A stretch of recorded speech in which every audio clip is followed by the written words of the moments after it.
Fue un movimiento educativo que buscaba renovar la escuela, buscaba despojarse de las ideas tradicionales de enseñanza y buscaba crear nuevos métodos de enseñanza. Hoy veremos lo que es la historia de la escuela nueva.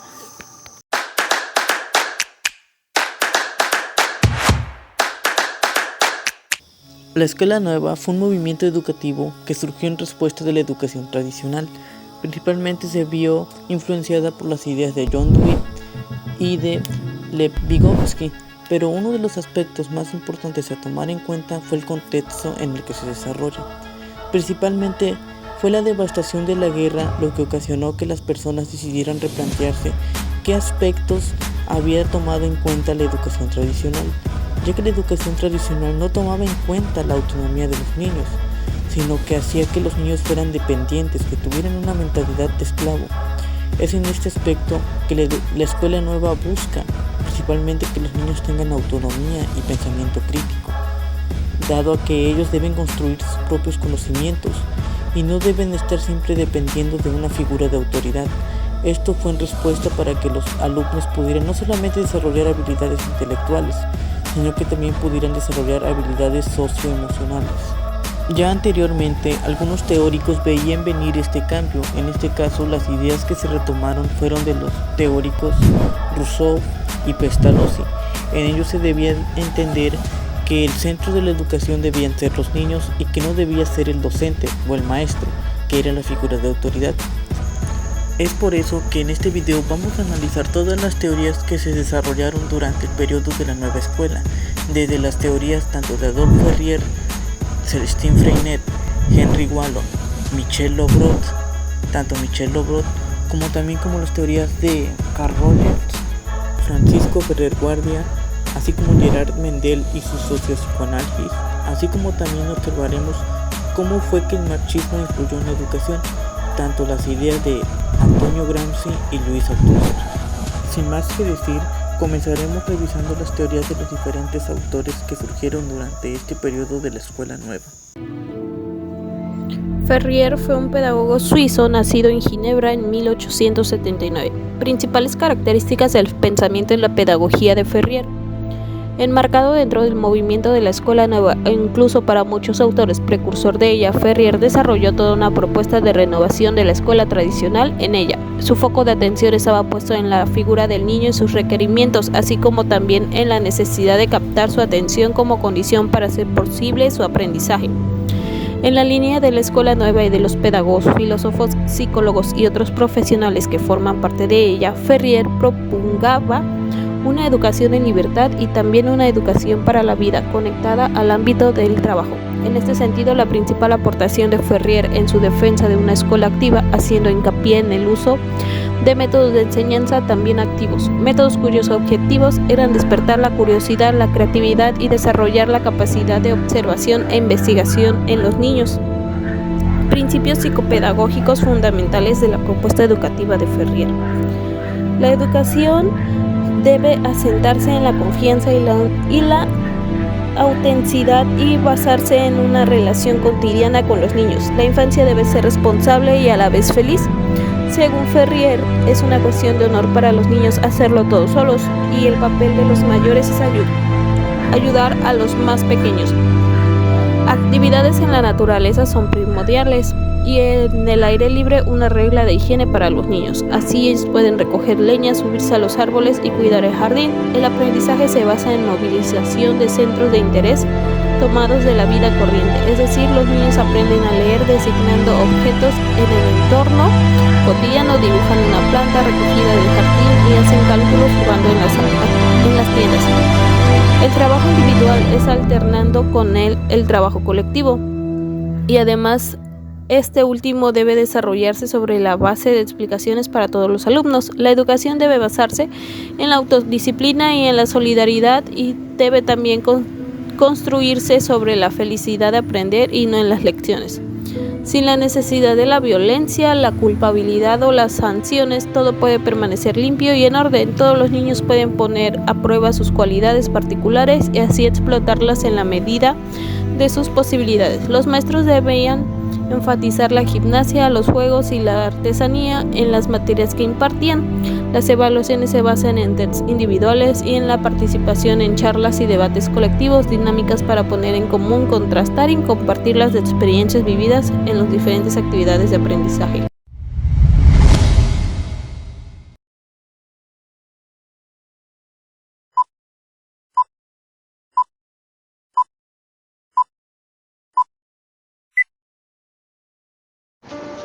Celestine Freinet defendió una escuela diferente en el medio natural, centrada en la socialización y la autonomía, otorgando responsabilidades y experiencias. Dice que la educación debe estar basada en los intereses del niño y su libertad de acción y vinculada con el medio ambiente. Su objetivo principal es que los niños aprendan haciendo. También dice que la escuela debe ser para el pueblo y la clase trabajadora. Las técnicas de Freinet son el texto libre, que se conforma de la espontaneidad del niño y de su realidad; la imprenta escolar, que es el complemento del texto libre y permite al niño comprobar lo que se ha leído; la correspondencia intraescolar ayuda a ampliar el conocimiento; el fichero escolar permite la autorregulación; el testeo experimental es la forma interactiva que se relaciona con la práctica. Este se basa en la observación y la manipulación que realiza el sujeto para entender la realidad. Freinet generó cambios en las relaciones profesor-alumno, escuela y saber, animando por la idea de ofrecer un papel activo a los niños y niñas en el plano escolar. Él realizó una acción educativa en la que la teoría y la práctica no se oponían, sino que una no podía desarrollarse sin la otra. La experimentación fue una de las técnicas desarrolladas por Freinet, según la cual todo aprendizaje natural está subordinado a la experiencia, que envuelve un trabajo de investigación reflexiva sobre los diversos materiales físicos o mentales, actitud para observar, manipular, relacionar, emitir hipótesis, verificarlas, aplicar leyes y códigos, y comprender cada vez informaciones más complejas. Otro aspecto a resaltar de la pedagogía de Freinet tiene relación con la libre expresión, la cual es la manifestación de la vida. Para promover la libre expresión, se le da la palabra a los niños y niñas. El centro de la escuela son ellos, su vida, sus necesidades y posibilidades, que constituyen la base del método de educación popular defendido por esta pedagogía. Freinet defendió la individualización del trabajo, ya que decía que los niños y niñas nunca tienen las mismas necesidades y actitudes. Es absurdo pretender que todos avancen al mismo ritmo en una comunidad cooperativa. La atención a diferentes individuales es de gran importancia desde el punto de vista pedagógico y humano. Entonces, por este medio de recursos apropiados como ficheros, planes de trabajo, cuadernos autocorrectivos y nuevas tecnologías, cada niño y niña puede progresar a su ritmo según sus necesidades. La pedagogía de Freinet se basa en 3 principios básicos que subraya bajo la pedagogía de Freinet: la libertad de expresión, la vida cooperativa y la realización y emancipación por medio del trabajo. Este último es ciertamente un pilar del pensamiento de Freinet. Tal como lo entiende Freinet, el trabajo no es ni debe ser una dinámica alineadora, sino, al contrario, ha de estar ligado a la autorrealización del sujeto, el alumno en este caso. El trabajo, decía Freinet en una entrevista, debe estar integrado en la vida. Esta concepción del trabajo, junto con la libertad de expresión, da sentido a las estrategias cooperativas de la escuela de Freinet, tales como el periódico de la escuela, el aprendizaje por tanteo, o los talleres o las asambleas escolares, entre otros. El papel del niño como sujeto activo en el proceso de construcción del conocimiento. el recurso al entorno y a la naturaleza como lugar fundamental de aprendizaje.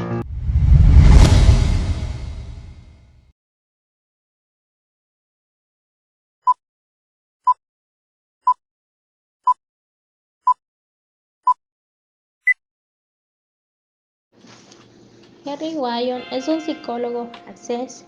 Sus primeros trabajos fueron orientar a la psicopatología para centrarse posteriormente en la psicología infantil y la orientación. Su método consistió en estudiar las condiciones materiales del desarrollo del niño, así como condiciones tanto orgánicas como sociales, y a través de estas condiciones la personalidad.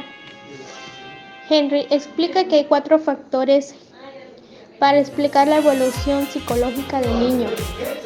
La primera es la emoción que produce el cambio de reacciones. Con esta el niño pasa a ser social.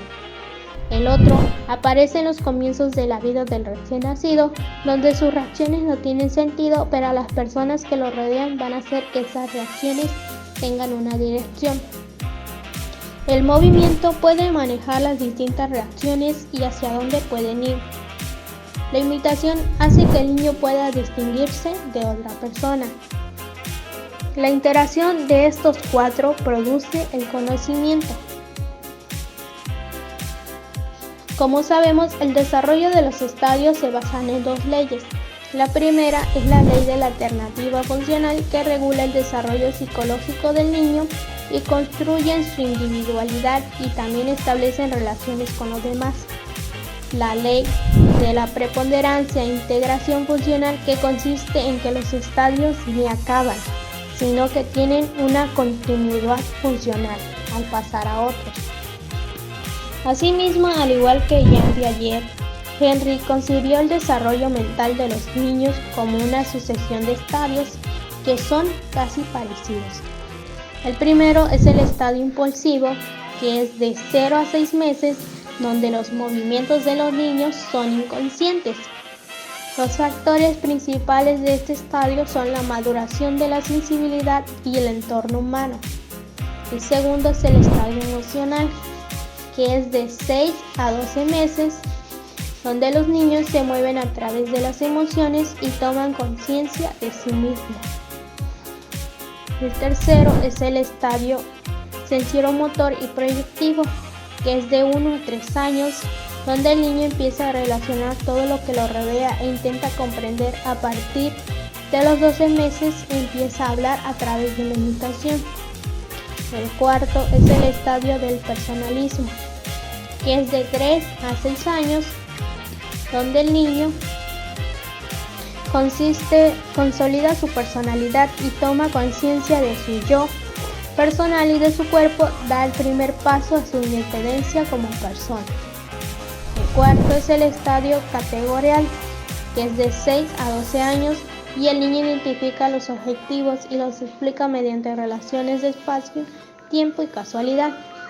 Y el quinto es el estadio de la adolescencia, que se caracteriza por una inmadurez afectiva y de personalidad, lo que produce un conflicto que debe ser superado. Henry considera que el niño progresa intelectualmente cuando interacciona con su entorno. También dice que al niño se le debe educar para enfrentar la vida cotidiana.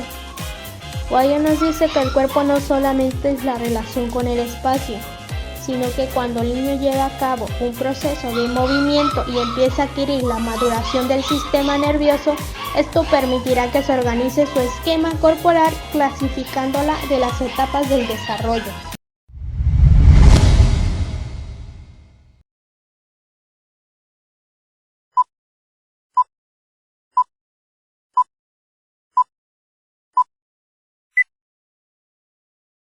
Michel Obrot. ¿Quién es Michel Obrot? Bueno, pues este fue nacido el 22 de enero de 1924 en París. Obrot es un resultante de una familia de médicos del lado de su madre, de comerciantes por el lado de su padre, el cual recibió la agregación de la filosofía.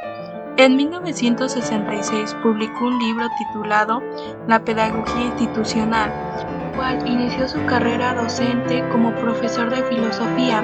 Más tarde, siendo profesor de psicología, fundó un grupo de amigos, el grupo de pedagogía institucional en 1962 y 5 años más tarde el grupo de renovación de la institución pedagógica. Fue cofundador en 1968 de un instituto de ciencias de la educación. Su libro más conocido es La pedagogía institucional, que fue publicado en 1965. Algunos se preguntarán, oye, ¿pero cuáles fueron sus aportaciones u obras? Bueno, pues una de las obras y más importantes es, como ya lo había mencionado, el cual fue la pedagogía institucional, y uno de sus aportes fue el método de no directividad interesada. Alguna de estas fue también la investigación en la psicología y la antropología, y por último, una de igual sus aportaciones fue su pedagogía lo pone en conflicto con sus colegas de Beaumont. Una de las características del pensamiento de Lobrot fue que la pedagogía institucional está centrada en la transformación de las instituciones escolares. ¿A qué se debe? Bueno, pues es analizar las instituciones externas e internas del sistema educativo. También, como dato, es el educado debe ser responsable de su propio aprendizaje y de su formación, esto por medio de la autogestión. Y por último, el educador debe de controlar e interactuar y evaluar al grupo. Su pedagogía institucional se basa en autores como Celestine Freinet, en Kurt Lewin, entre otros más, en la no directividad de Carl Rogers y la experiencia comunitaria de Summerhill. Él dice que la pedagogía institucional está centrada en la transformación de las instituciones escolares, en el que el individuo pueda expandirse a través del análisis de las instituciones externas e internas del sistema educativo, ya que este análisis permitirá determinar la libertad interna que posee el educador para gobernar, controlar y evaluar el grupo. Este es un proceso gestionario. En la clase es la palanca para ello. La clase es una institución que puede ser discutida por el grupo maestros-alumnos. Por lo tanto, Lobrot dice que la pedagogía institucional establece la existencia de 3 alternativas de la autogestión pedagógica. En primera tenemos la tendencia autoritaria, en el cual el docente realiza propuestas de modelos institucionales para el desarrollo del proceso educativo. El segundo es tendencia Freinet, en el cual el docente también realiza propuestas institucionales, pero con características tendientes a individualizar la autoformación. Y por último tenemos la tendencia libertaria, en el cual el docente adopta el rol de consultante dentro del grupo en proceso de formación. Para concluir, por lo tanto, propone que el educador en primera debe de obtenerse de interferir en los análisis de los educados, y segunda, con respecto debe limitarse a hacer propuestas a los educados, ya que ellos serán quienes determinen sus procesos de organización. Y por última, a nivel de contenido, aportará ideas solo cuando el educado se lo demande.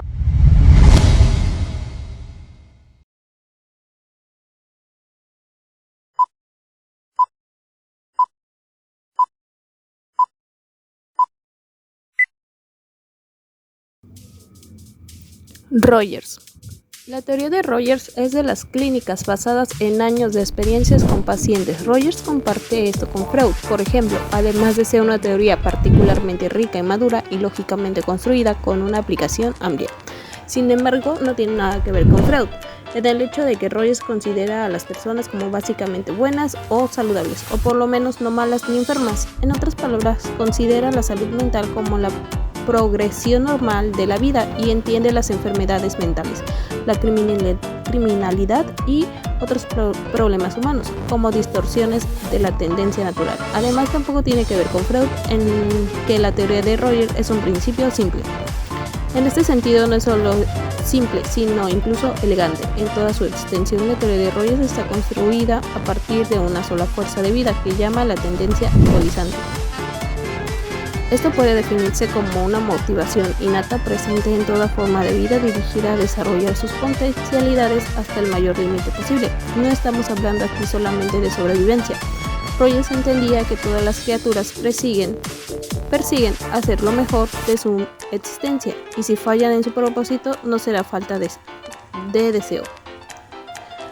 Rogers resume que en esta gran única necesidad o motivo, todos los otros motivos que los demás teóricos mencionan, nos preguntan ¿por qué necesitamos agua, comida y aire? ¿Por qué buscamos amor, seguridad y un sentido de la competencia? Porque de hecho buscamos descubrir nuevos medicamentos, investigar nuevas fuentes de energía o hacer nuestras nuevas obras artísticas. Rogers responde, porque es propio de nuestra naturaleza como seres vivos hacer lo mejor que podamos. Es importante en este punto tener en cuenta que a diferencia de cómo Martin usa el término, Rogers lo aplica a todas las criaturas vivientes. De hecho, algunos de sus ejemplos más tempranos incluyen algas y hongos. Piénsense detenidamente. No nos sorprende ver cómo las enredaderas se buscan la vida para meterse entre las piedras, rompiendo todo a su paso, o cómo sobreviven los animales en el desierto o en el gélido polo norte, o cómo crece la hierba entre las piedras que pisamos.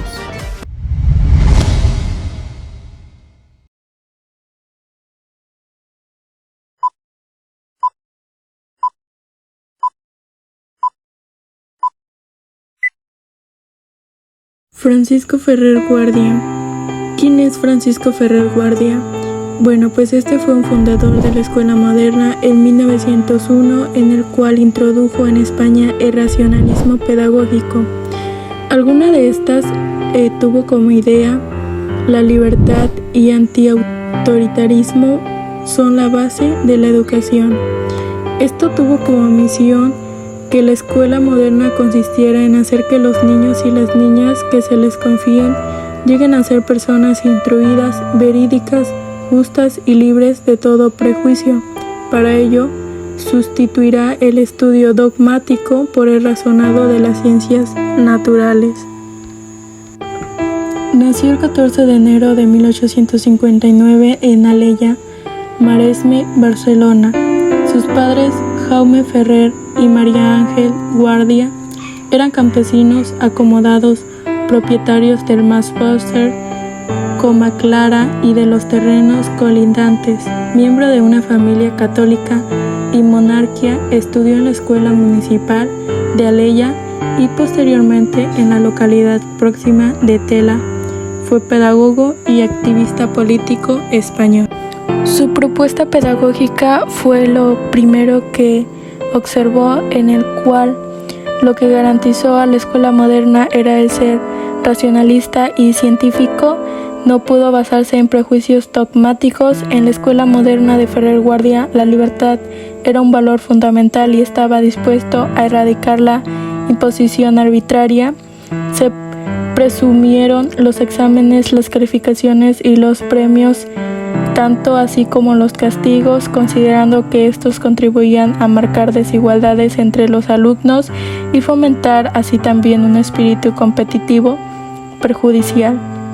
Su educación integral influye el pensamiento, la sexualidad y los sentimientos, así como el desarrollo de la personalidad infantil, todo ello acompañado de prácticas higiénicas, de observación de la naturaleza y de libre experimentación, promoviendo conceptos como el desarrollo de la iniciativa y su sentido crítico del niño, relaciones igualitarias dentro del recinto escolar, libertad de expresión, dinámica de apoyo mutuo y cooperación, la escuela como instrumento de emancipación.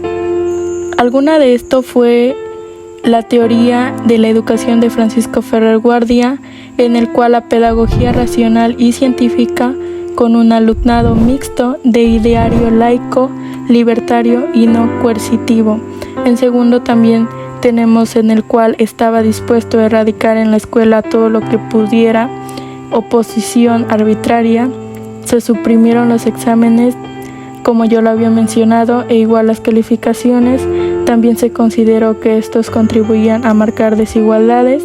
Y por último tenemos que la educación integral influye en el pensamiento, la sexualidad y los sentimientos, así como también la observación de la naturaleza y de la libre experimentación. En 1901 a 1906 publicó su propia revista pedagógica, Boletín de la Escuela Moderna. En el segundo fue patrocinado y dirigido por la Huelga General Periodística Anarquista, y en tercero la editorial de la Escuela Moderna, que traduce obras de importantes libertarios europeos. Ferrer Guardia, en 1909, fue un tribunal militar inquisitorial, decidió fusilamiento de Ferrer como autor y jefe de la Revolución de la Semana Trágica de Barcelona, pero también así faltó de pruebas de la justificación militar de aquel entonces reconocido que Francis Ferrer fue realmente inocente, tanto así que Ferrer no tiene nada que ver con la preparación de la huelga ni con la dirección de la misma. Ferrer fue un encarcelado en 1906 a causa de que el gobierno monárquico quería inculparlo de regicidio. Con este hecho sobrevino el cierre de la Escuela Moderna, pero no como causa editorial. Y por último concluimos con el modelo de Ferrer, en el cual tiene como finalidad lograr que las personas estén instruidas y que puedan gozar de independencia para transformar su existencia, transmitiendo valores como la solidaridad, responsabilidad, igualdad, originalidad, iniciativa y la dignidad.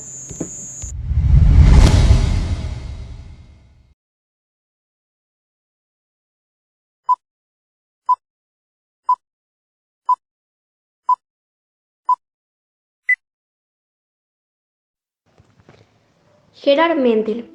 Antes de entrar en materia, vamos a hablar acerca de quién fue Gerard Mendel.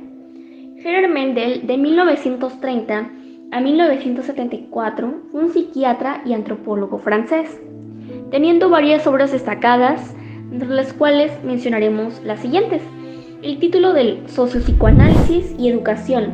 La sociedad no es una familia, del psicoanálisis al sociopsicoanálisis. Hacia la empresa democrática, relato de una experiencia pionera. Así pues, también nos habla acerca del tema de la autoridad. Para él, la autoridad como un problema crucial para entender las relaciones humanas, las crisis generacionales o los fracasos de la educación. Dentro de la autoridad encontramos la autoridad filogenética, la cual dice que nos menciona que existe una discordancia sensoriomotriz que genera en el niño angustia y la culpabilidad, la madre como represión de la autoridad arbitraria. Sin embargo, en este caso podremos decir que si la madre se presenta cruel e inflexible, el inconsciente del hijo busca la figura paterna. La autoridad ontogenética, el temor anacrónico a ser abandonado, es el fundamento psicoafectivo de la autoridad en el niño. El sujeto queda adiestrado para someterse a todo lo que represente la autoridad, lo cual Mendel en este caso llama reflejo de sumisión a la autoridad. Pero, ¿quién es el sujeto, no? Bueno, el sujeto psíquico, en este caso, viene y se convierte en sujeto social cuando el niño toma conciencia de la realidad que se le opone a través del acto, el sujeto que puede transformar dicha realidad. Así pues, la sociedad también es importante, una sociedad tecnológica y una sociedad tecnofrénica. Así pues, dentro de la sociedad encontramos distintos elementos, como el poder tecnológico, en la cual se encuentra la naturaleza y las relaciones sociales. Otro elemento que encontramos también podría ser la competencia técnica, hombre como herramienta y el ideal tecnológico. La escuela, institución sociocultural. Gerard Mendel nos hablaba que ésta debe moldear el alma colectiva según el estilo cultural de la época, teniendo aquí un poder social, el papel del niño y una nueva construcción. Teniendo de igual forma la base de un nuevo consenso, la escuela es un reflejo de civilización, la cultura y los problemas sociales. Igualdad de clases institucionales, teniendo distintas propuestas como el derecho a votar, la coeducación conflictual entre clases de edad y la infancia como estado a desarrollar y preservar, el sociopsicoanálisis institucional, la institución como una organización que responde a la necesidad o a una utilidad. Así pues, encontramos el rol del alumno en la infancia. Para Mendel, la infancia debe preservarse y desarrollarse paralelo a la vida adulta, teniendo distintas características como relación, fantasía y juego, la creatividad, espontaneidad, la curiosidad, la alegría para poder desenvolverse y desarrollarse. Así pues, el rol de los profesores, los niños no se crean solos. Su clase institucional participan donde el docente trabaja en común y colectivo de igual forma. Bueno, respecto y a pesar de la brevedad, se puede resultar comprensible la posición decididamente de la crítica de Mendel respecto de las organizaciones escolares, tanto de sus estructuras jerárquicas como la omisión de la posición de trabajo del alumno y su derecho al poder y el ejercicio de la enseñanza, por el control directo y enmascarado en la manipulación de los fenómenos psicosociales de la autoridad, por la amenaza de pérdida del afecto directo o en sus representaciones simbólicas, obligan al sujeto a un funcionamiento de tipo regresivo que inhibe su posible pasaje a un funcionamiento psicosocial y político, detienen su desarrollo psíquico.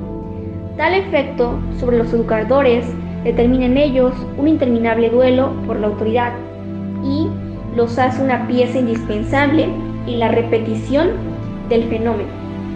Mendel, como podemos darnos cuenta, dedicó muchos años de su vida a diseñar y probar, además de difundir esto para que pues toda esa información tuviera un gran aporte en la vida de las personas.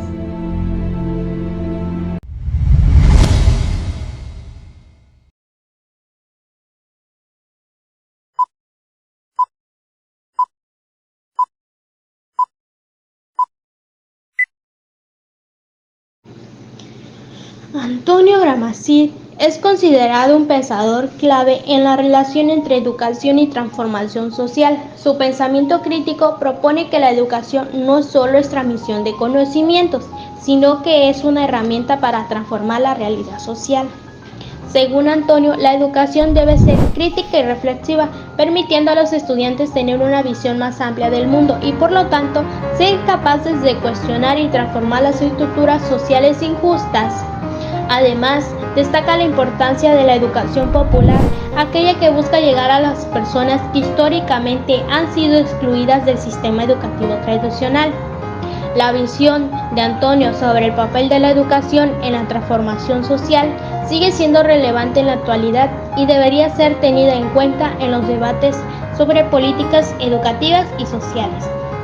Antonio consideraba que la escuela era un instrumento de dominación ideológica de la clase dominante sobre la clase subordinada. Según Antonio, el sistema educativo reproducía las desigualdades sociales y culturales a través de la imposición de una cultura dominante que perpetuaba.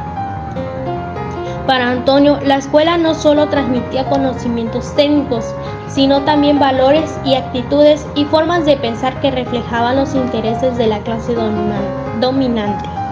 Para Antonio, los medios de comunicación son un elemento clave en la lucha para la homogeneidad cultural, ya que son ellos quienes defienden y construyen el sentido común de una sociedad. Por ello, es importante que existan medios independientes y críticos que ofrezcan una visión alternativa a la dominante y contribuyan a la formación de una conciencia crítica y emancipadora entre la población. La propuesta de Antonio para el contexto de las noticias es la creación de medios alternativos y plurales que permitían el acceso a la información y el debate democrático y que contribuyan a la formación de una conciencia crítica y emancipadora en la sociedad. La teoría de Antonio Gramsci Dice que la educación desempeña un papel crucial en la reproducción y transformación de las relaciones del poder en una sociedad. Antonio argumentaba que la educación no debe ser vista simplemente como un instrumento para transmitir conocimientos técnicos y habilidades a la próxima generación, sino también como un medio para inculcar valores, creencias e ideológicas específicas que son necesarias para mantener la dominación de una clase social sobre otra.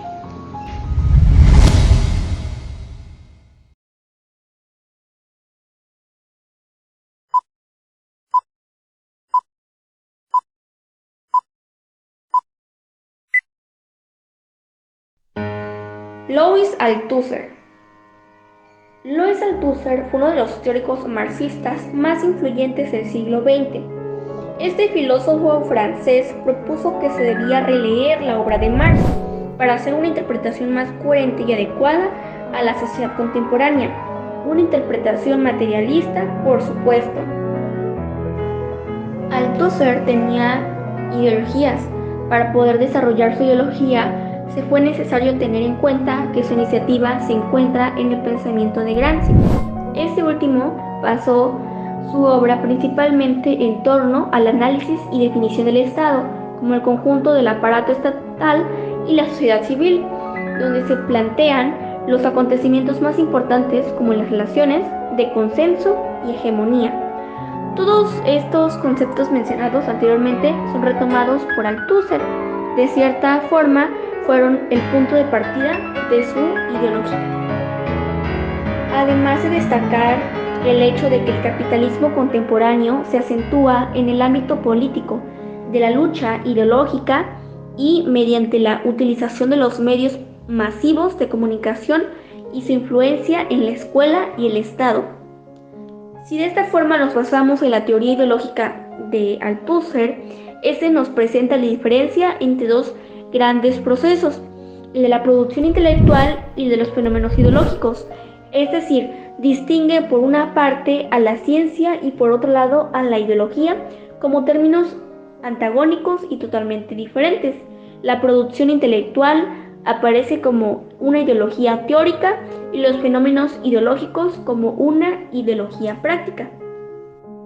En este caso podemos decir de Althusser y la educación que la educación y la escuela funcionan en términos de lo que podríamos llamar el proceso de reproducción. La escuela funciona como un proceso de introducción ideológica, como un aparato de represión, como una disciplina de normalización y como una relación de poder que se da en el saber frente al no saber con base en el conocimiento científico, en las formas, ritos y ceremonias del proceso educativo. El autor cree que la escuela, en su imagen ideológico, aparenta ser un canal de democratización, de movilitarismo y movilidad social, pero al mismo tiempo considera que no se puede afirmar que la escuela es ese canal de movilidad, ya que por el contrario, esta es un aparato de poder, represión ideológica y de una disciplina normalizadora.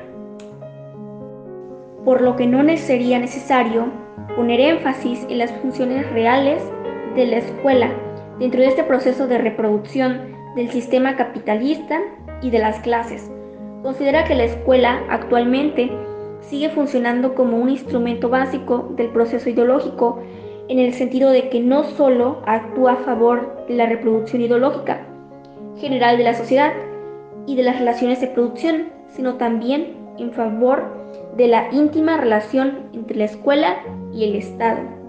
Por lo tanto, la escuela aparece como un instrumento fundamental a través del cual se introduce y se estructura aquello que es considerado el fundamento del concepto del Estado y la sociedad civil contemporánea. Pero, ¿cuál es la crítica que nos da Althusser? La crítica es el de los aparatos represivos del Estado. Si el Estado es una máquina de represión que permite que las clases dominantes aseguren su dominación sobre la clase trabajadora para someterla al sistema de extorsión del plusvalor significa que la sociedad prima la represión fuerza sobre la ideología. Entonces, el individuo debe formar parte del engranaje represor si no quiere ser extorsionado. En otras palabras, en el Estado capitalista hay dos opciones para el individuo: se es extorsionado o extorsionado. El problema empieza cuando ese individuo no tiene la libertad de decidir en qué elegir, con quién estar, ya que el papel de cada quien lo determinan los agentes de la ideología, dirigentes políticos, maestros, gerentes, en la historia, no en cada individuo.